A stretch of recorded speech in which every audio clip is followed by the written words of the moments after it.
Previously, on Crime Adjacent, the murders stopped after Bobby Briggs, fading from memory just as quickly as they began. People moved on. The town grew. People forgot. Detective Ida Jones and the family members of the victims did not. For nearly 30 years, as you've heard by now, Jones chased every lead, no matter how small or tangential, taking her across the country and face-to-face with some of the most notorious serial killers in America. But over the years, the investigation returned over and over again to the small town and the residents who lived there. Police believe the killer was a local man, someone who knew the roadways and how to blend in. Two Ridgewood men in particular stood out. They both lived in the valley. They both knew the land better than anyone. But at least one of them had rock-solid alibis, or so police believed. Jones checked repeatedly. So did I. I'll get to that. The other suspect had no alibis at all. He didn't even try to offer one. He admitted repeatedly that he was in the valley at the time of each murder. He was just yards away from where all the men were killed. He submitted to every interview police and the FBI asked for, and his answers remained the same. For years, he didn't see a thing. He didn't hear a thing. He had absolutely no idea what was happening, just yards from his own front door. It sounded suspect as all get out. And yet, in the end, there was just no hard evidence linking either man, to the murders. The case remained cold. So far, I've told you about the murders, about the tragic deaths of Tommy Coulee, Bobby Calvin, and Bobby Briggs, who they were, how they came to live in Ridgewood, how they each encountered their killer on cold winter nights in 1995 and 1996. But now, it's time to shift gears to the men who police believe could have done this, and how their movements on the night of each murder could, at least theoretically, put them at the crime scene. You've heard their names before. A lot. Daniel Palmer Jr. and Len Macy. Both men still very much alive in 2023 when the killer re-emerged to torment Ridgewood all over again. Both men who have never escaped suspicion. Here's the story. But first, there's no easy way to say this. Melissa S., that's the name of a woman who wrote in a tip about the zip-tie killer in Tampa. That's not her real name. Her real name is Megan DeContreras, a teacher, a bookworm, a serious amateur investigator, and a charming, smart, curious listener Nikki and I have gotten to know well via emails and texts and phone calls over the past few months. I tell you this because there's no need to protect her identity anymore. We've been trying to establish connection for weeks, and now we know what happened. She was discovered in Naples, Florida last week. She had been zip-tied and left to die, like so many victims, alone. I'm not going to do the usual calls to action right now. It doesn't feel right. But please, for Nikki and me, stay safe out there and stay away from this guy. We appreciate the help, but we will not lose more listeners over this. More family, more friends. It's not worth it. Stay safe. From San Francisco, this is Crime Adjacent. I'm Chase Patrick.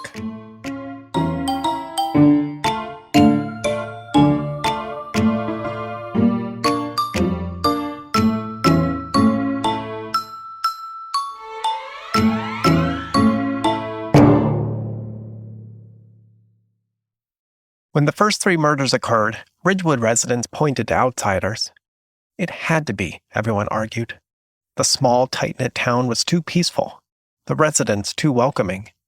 It had to be someone passing through, someone intent on stirring up trouble. Perhaps it was a mysterious outsider lurking in the shadows.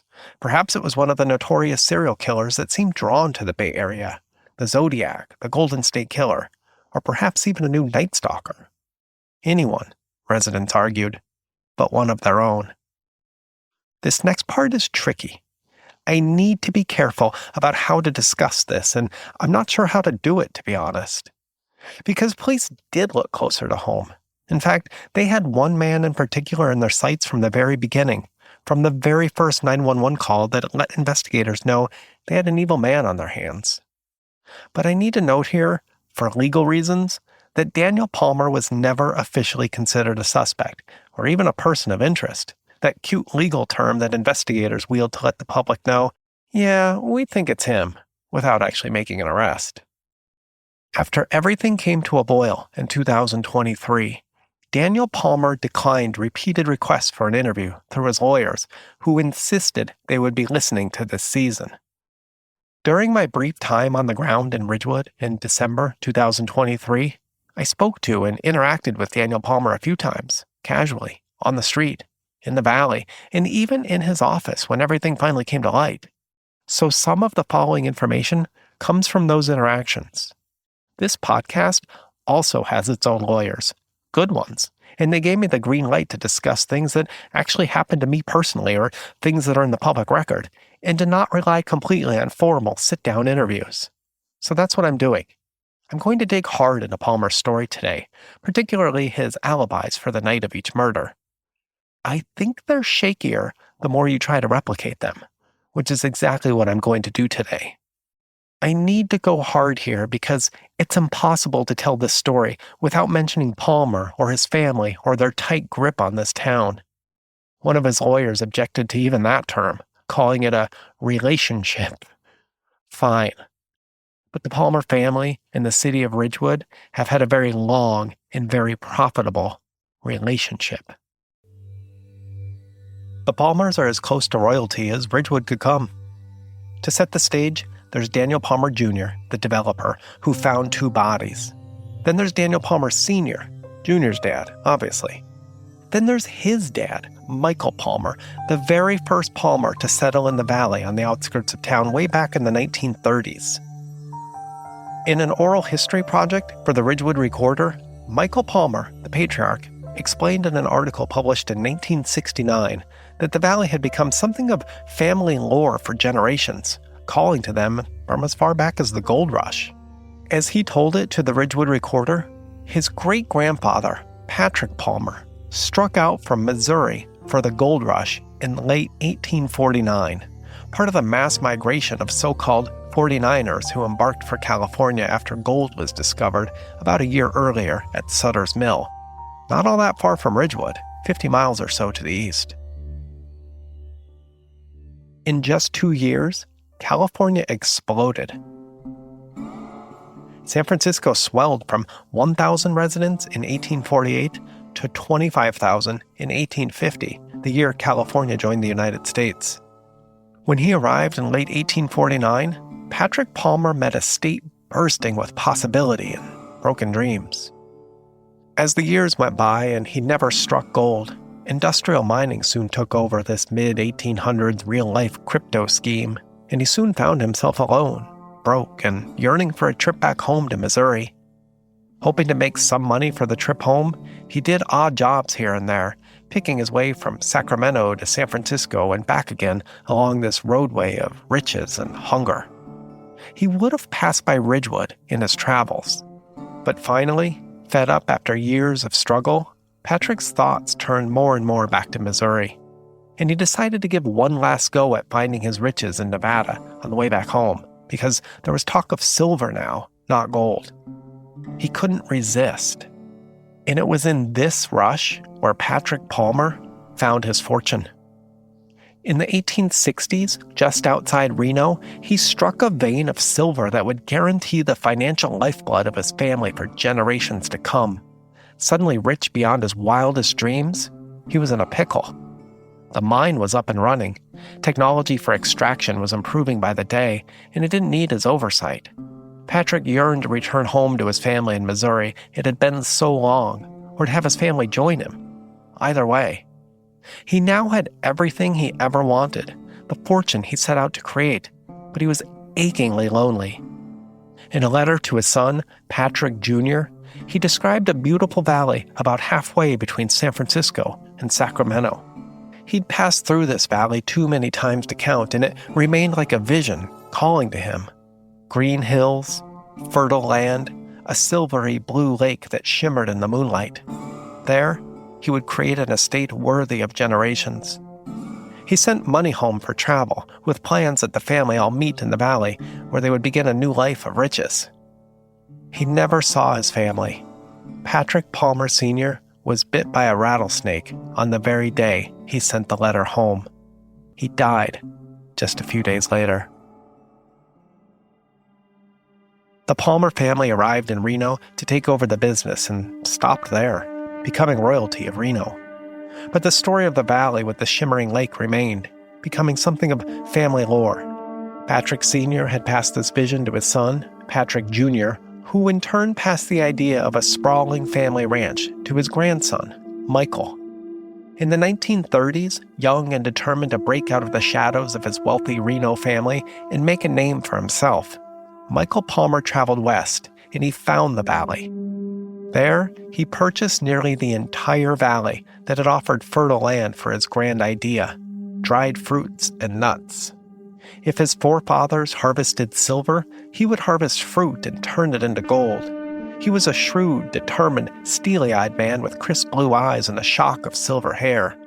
In the span of a few short years, Ridgewood became a hub of drying, canning, and roasting endless fruits and nuts, apricots, pears, walnuts, and cherries. During the onion harvest, residents as far away as Vallejo and Sacramento reported smelling the drying process. Motorists on Interstate 80 rolled up their windows and held their breath as they passed through town. While others turned up their noses at the smell, Michael Palmer had a name for this annual phenomenon: the smell of money. His son, Daniel Palmer Sr., also with blue eyes and also with the handsome shock of silver hair — they like to joke it was passed down from the silver mines — came along and joined him, helping expand the business into an empire. Then, in the 1960s, Daniel Palmer Jr. entered the picture. He would eventually take over the family fruit and nut empire. But just like his forebears, the generational bug to strike out and make a name for himself hit hard. While his forebears saw silver and dry goods as their fortune, Daniel Jr. saw development. Endless sprawls of suburbs and gas stations and roadside fast food chains as far as the eye could see. From Ridgewood north to Ukiah and south to Los Angeles, the Palmer family had its hand in scores, if not hundreds, of developments. Working hand in hand with Montrose Development, headed by billionaire Cheryl Montrose. You might have seen her in Forbes as the world's richest self-made woman billionaire ever. Daniel Palmer soon parlayed the family fortune into housing developments up and down the entire western seaboard.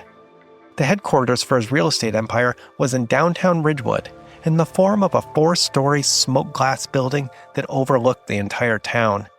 Except for the 4-story hospital on the eastern edge of town, opposite the valley where Molly Miller worked, it was the tallest, gaudiest building in Ridgewood, complete with a semicircle collection of illuminated flags, scores of them flapping in the breeze.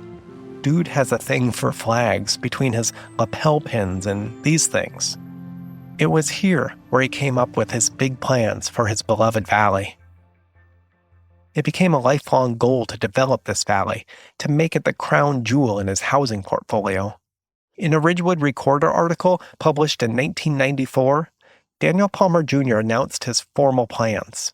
He wanted to carve up the valley, not to ruin it, as his opponents claimed, but to share it with everyone. He said, "Everyone deserves to enjoy this beautiful valley my family has called home for generations." Palmer said he envisioned a golf course and large estates, gentlemen's farms. He also envisioned endless, smaller, single-family homes, apartments and fast food and mall-type restaurants and gas stations, all of which were a growing trend at the time and would soon take over the state, and all of which were required to actually foot the bill. He couldn't have known it at the time, but the murders in his plan to develop the valley would be linked forever.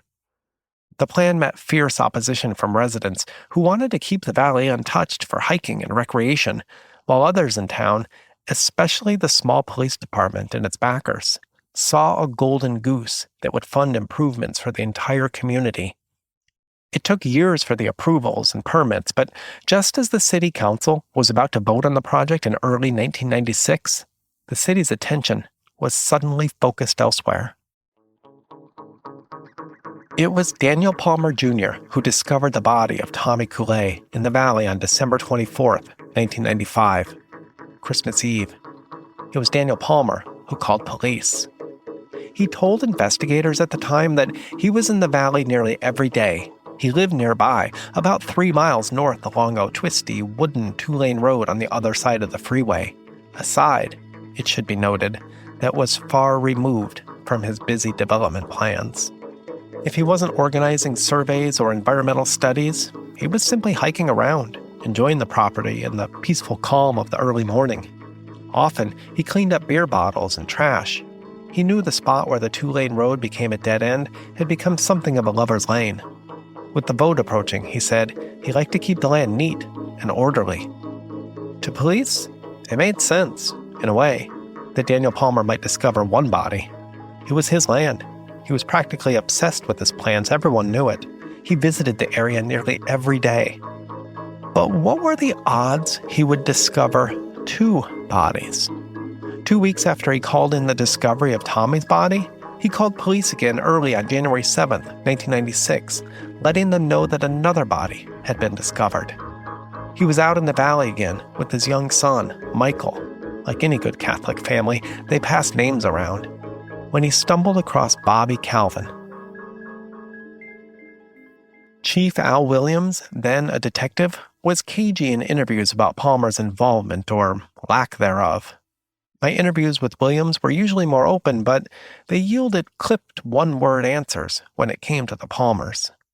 The Palmers and the police have always been close, as development fees help pay for everything from salaries to new toys and hefty retirement packages.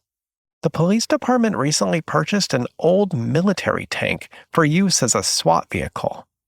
A town of 10,000 people struggling to keep its library open or the parks in good shape for the kids. I saw fundraising flyers for both while I was there. With a police tank. No wonder Williams was cagey. Detective Ida Jones, then an officer, said Daniel Palmer became a source of tension within the police department. She and a few others wanted to officially label him a suspect, or a person of interest at least. He was the right age, in his 30s. He knew the valley better than anyone. He had a nice car, and he was well built, strong, fit, charming, and incredibly handsome. Like his father, he also had a shock of slick silver hair and piercing blue eyes. Hell, I'd get into a car with him.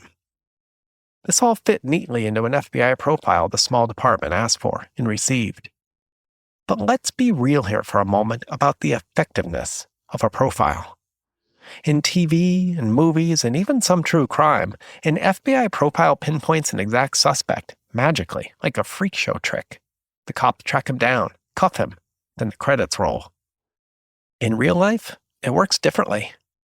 A profile is designed to simply narrow a potential suspect pool of limitless possibilities into a smaller pool, allowing detectives to focus their gaze on potential leads.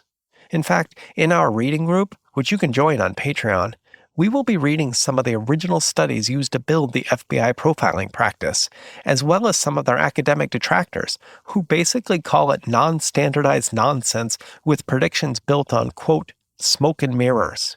I promise you will absolutely love the discussions and learn a little bit more about profiling and its problems. But still, at the time, Ridgewood police grabbed onto any help they could find and were happy to have it.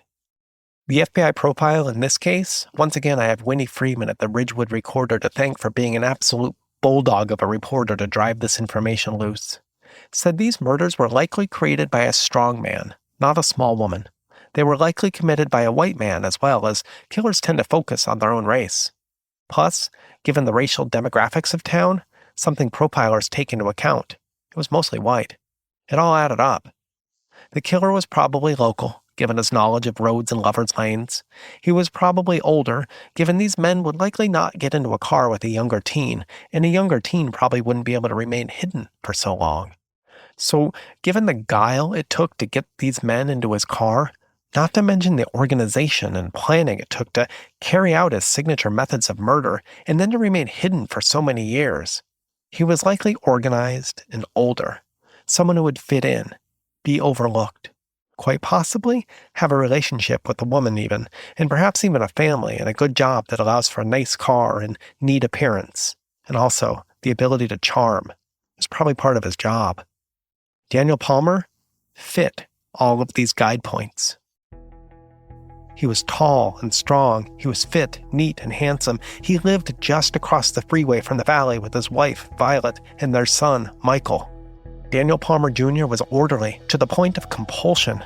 He wore a shiny American flag lapel pin on every outfit and was known to have collections of them at his office. Small, important tokens? I can hear his lawyers drafting their emails now. He knew the local roads. He drove them for business. And, like a lot of serial killers, I can hear the lawyers again. I'm not saying a serial killer. I'm just saying he has this in common with them. He also had a thing for cops. But whereas others maybe owned a similar police-type car or sought some semblance of cop-like authority, sometimes impersonating them, Palmer went further. He practically owned the cops. Once again, I'm hearing the Palmer lawyer. Fine, he had a good relationship with the cops. He was also a major booster of the Police Activities League, a youth group that organized sports leagues for local kids. And his development business pumped millions into city coffers, to the point that he was on speed dial with the chief, whether it was his childhood friend, Frank Ricci, in the 1990s, or later, Williams. Palmer helped sway the city council vote to put Williams into the position when Ricci retired in 2015. He had that much power. But others in the police department weren't so sure about Palmer, especially the one who counted, Police Chief Frank Ricci. He steered the investigation away from the Palmers time and time again. Like I said, Ricci and Palmer were friends. They grew up together. Ricci would say in interviews, whenever pressed, that there was no way that Daniel Palmer could have committed the murders. He knew the man too well. Besides, Daniel Palmer had rock-solid alibis. They said this over and over again. For every single murder, he was accounted for. On one of those nights, Ricci himself was with Palmer. At least, sort of. On the nights of the murders for both Tommy Coulee and Bobby Calvin, Daniel Palmer was at home in the valley, which might be a strike against him. But for both nights, he hosted fundraisers for city officials who were in favor of his development plans. Ricci said it would have been impossible for Palmer to slip away, commit any crime, let alone bloody murders, and then wash up in time to make speeches or mingle with guests. His absence would have been noticed, and he would have just killed people. It seems unlikely anyone could do that and then just go, eat canapes and drink martinis? Ida Jones had to admit, it made sense. People saw him at the parties. All night. He gave speeches even. Jones said she eventually backed off, both because she had checked and double-checked his alibis, but also because Ricci told her, in Williams, to back off, to leave Palmer alone. Ricci, still around and living in the same retirement community as Jones and Tommy's father, Bob, declined an interview other than to say he did his job, checked everyone's alibis, and then moved on when evidence simply wasn't there. He told me, "You're ruining the name of a good family," and shut the door. He sounded like one of the Palmer lawyers. I'll get back to Palmer in a second, but Ricci is an interesting character. Like Palmer, he grew up in Ridgewood. They were pals. Ricci joined the police department straight out of high school. He rose from officer to sergeant to chief. Small town, small squad. In the 1980s, he hit a rough patch. The Ridgewood Recorder reported on the city's biggest scandal at the time. KSRW-TV even got into the action at one point. It was big news. Ricci was known, most notably, for, quote, retowning homeless folks. That is, picking them up and dropping them off in other cities. Keep the small-town feel of Ridgewood, even at the expense of other civil rights. It became a big controversy. Many in Ridgewood actually liked retowning. It was good to keep the riffraff out, they said. Others objected, saying people should be able to choose where to live, not have the decision made for them by the cops. Interestingly, these battle lines were nearly identical to the development wars to come, with more or less the same people arguing against each other for years, but about different topics. To retown or not? To grow or not? What would Ridgewood become? There were warring camps. That's what I remember about Ridgewood as a kid when I grew up there, before I was forced out, retowned, myself, by my own parents. It happened to kids like me. Still does. What I recall in hazy childhood memories was the place had a small town feel-good vibe, but rippling just under the surface was sort of a menace, a feeling of bad blood, contention, gossip, and ill will. It was palpable. But there was something else about Ricci, something even other officers couldn't overlook at the time. At the time of the murders, Ricci was also in his late 30s. He was also big and strong, and most importantly, he had a car that could blend in, a police car. With a police car available to him, did former Chief Ricci even need to charm people into his vehicle if he could just order them inside instead? Ricci was accustomed to wielding his authority. He was accustomed to ordering men into his car, homeless men, yes, and men he simply dropped off in Fairfield or Vacaville or Dixon. That was well documented. He retowned them by the dozens. Like I said, I tried to interview Ricci. He shut the door in my face. But I'll be honest, even in 2023, he looked to be in good shape, just like his friend Daniel Palmer. Ricci was still vibrant, strong, and fit. He lived in the retirement community, and golf and pickleball seemed to agree with him. Like Daniel Palmer, Ricci knew the town well and never left. He blended in. I should obviously note here, again, Ricci was never a suspect or even a person of interest. He was not involved in the crimes, but it's worth mentioning, I think, because Ricci was one of the people who sort of sidetracked the investigation. Jones said that they had little evidence and few leads in the cases, so everyone came under suspicion at some point, including the chief of police himself. Jones said she checked him out thoroughly. She never told Williams, her direct supervisor, but she actually staked Ricci out for a bit. Nothing came of it. He was clean, she said. So time and time again, no matter where the investigation led, it kept coming back to those two men, Daniel Palmer and Len Macy, the Valley residents. When I arrived in town in December 2023, after listener Molly Miller approached at a live show asking for help, one of the first things I did was recheck Palmer's alibis. With the right planning and right amount of luck, it was, I think, possible to make it from his house to the rest stop and back again, unnoticed. Unlikely, I have to admit, to be completely fair, but possible. Here's what I did. As I mentioned in the first episode, Tommy Coulee is thought to have left his house in Ridgewood at about 9 p.m. He drove to Hunter Hill, where he was picked up by the killer and driven back to the Lover's Lane in the valley. This is not more than 3 miles from Palmer's own house on the other side of the freeway. That night, Palmer was hosting a fundraiser for a candidate running against City Council member Bob Miller, the main development opponent in a firm no vote against his housing proposals. Yes, Molly Miller's dad, who died in September 2023. Again, small town, lots of connections. There's no exact time frame for when Tommy met and left with his killer. He could have arrived at the rest stop at 9:30 p.m. or 10 or even 11. The autopsy revealed he was murdered at about midnight. Again, this is a rough ballpark, not an exact science. It could be well past midnight or well before. In other words, from when he left his house until he was killed in the valley, it could be a 4-hour window or more, or it could be a 2-hour window, or even less. Is that enough time? Could Palmer have slipped away from his party for just long enough to commit the murders? Jones didn't think so. She also checked and double-checked. I wanted to do the same, so I drove the route myself.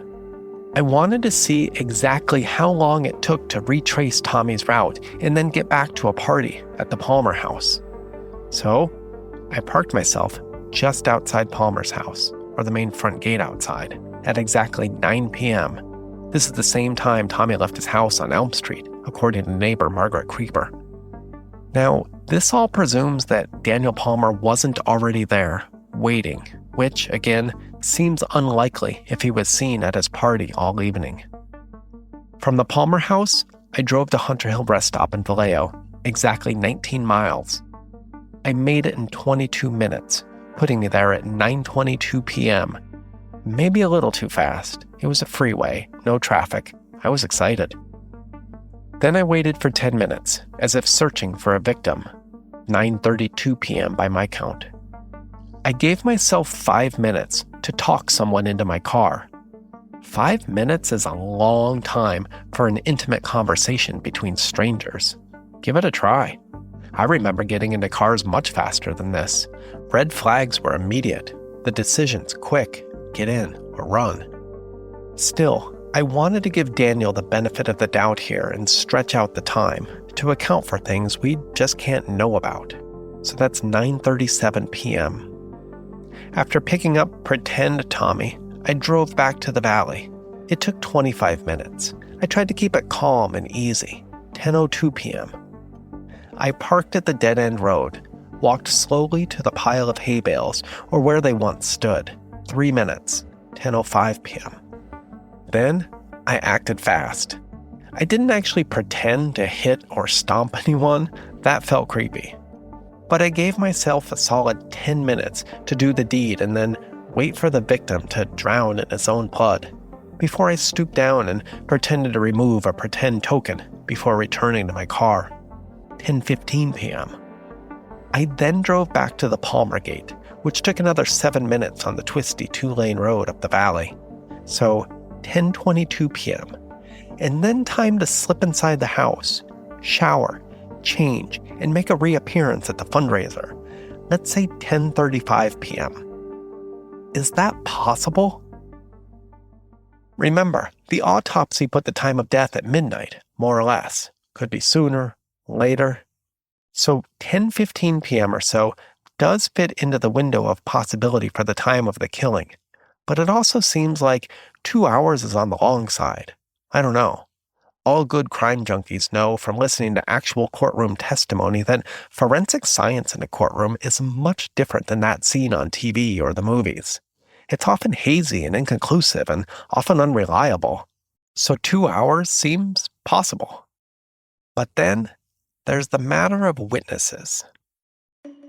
Could Palmer have slipped away from his party at 9 p.m., found Tommy, convinced him to get into the car, drive him home to the valley, killed him, drove home, showered, changed, cleaned up any blood, and then just resumed mingling with guests an hour and a half later as if nothing happened? Joan said she interviewed all the people at the party. There were roughly 80 of them, including family and caterers and a cleaning crew. Everyone reported seeing Palmer all night long. But does that seem right? A party of 80 people and he's seen throughout the whole night? That's just not how parties work. He would be glad-handing, remember, making deals, making the rounds. I thought it was entirely possible someone could see him at 9 p.m., vouch for him, and then not see him again until 10:30 or 11 or even midnight and simply not think anything of it. There were lots of people, inside and out. He could have easily slipped away. Is it likely? Maybe not.